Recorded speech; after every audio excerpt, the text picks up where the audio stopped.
नेपाल भारत के बीच तेजी से बनेगा रामायण सर्किट। पीएम मोदी ने कहा कि रिश्ते हिट से सुपरहिट बनाएंगे। प्रचंड बोले कि सीमा विवाद बातचीत से सुलझाएंगे। भारत और नेपाल के बीच प्रस्तावित रामायण सर्किट के काम में तेजी लाई जाएगी। भारत पहुंचे नेपाल के प्रधानमंत्री पुष्प कमल दहल प्रचंड और पीएम नरेंद्र मोदी से मुलाकात में ये फैसला हुआ। बातचीत के बाद पीएम मोदी ने कहा कि दोनों देशों के बीच रामायण सर्किट का काम तेजी से पूरा किया जाएगा। प्रधानमंत्री बोले कि मैंने और पीएम प्रचंड ने नेपाल भारत की पार्टनरशिप को हिट से सुपरहिट बनाने के लिए कई महत्वपूर्ण फैसले किए हैं। इसके अलावा दोनों नेताओं ने भारत नेपाल के बीच नेबरहुड फर्स्ट पॉलिसी पर भी चर्चा की। इस दौरान हाइड्रो पावर डेवलपमेंट, एग्रीकल्चर और कनेक्टिविटी जैसे मुद्दों पर भी बात हुई।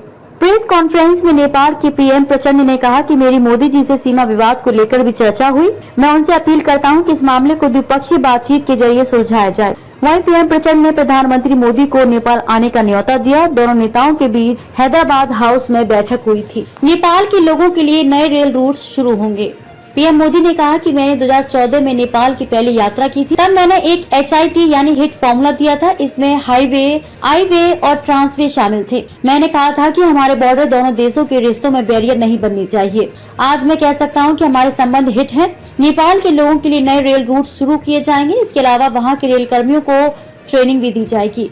नेपाल के पीएम प्रचंड ने कहा कि मैं चौथी बार भारत दौरे पर आया हूं। मैं पीएम मोदी को भारत की सत्ता में 9 साल पूरे करने की बधाई देता हूं। उनकी लीडरशिप में भारत में इकोनॉमी सहित सभी क्षेत्रों में तेजी से विकास हुआ है। आज भारत और नेपाल के बीच संबंधों को आगे बढ़ाने के लिए कई महत्वपूर्ण समझौते हुए हैं। बतौर प्रधानमंत्री प्रचंड का चौथा भारत दौरा। इससे पहले गुरुवार को पीएम प्रचंड ने राजघाट पहुंचकर महात्मा गांधी को श्रद्धांजलि दी थी। प्रचंड दोपहर बाद राष्ट्रपति द्रौपदी मुर्मू और उपराष्ट्रपति जगदीप धनखड़ से भी मुलाकात करेंगे। नेपाल के प्रधानमंत्री के तौर पर प्रचंड का ये चौथा भारत दौरा है। बुधवार को वो दोपहर करीब 3 बजे भारत पहुंचे थे।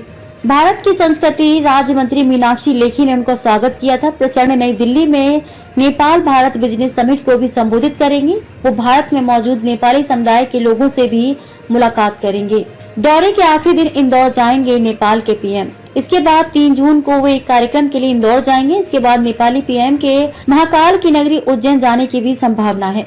नेपाल के पीएम इससे पहले मई में भारत आने वाले थे, लेकिन कैबिनेट विस्तार के चलते उन्होंने यात्रा टाल दी थी। नेपाल में परंपरा है कि जो भी नेता वहां का प्रधानमंत्री बनता है वो अपने विदेशी यात्राओं की शुरुआत भारत से ही करता है।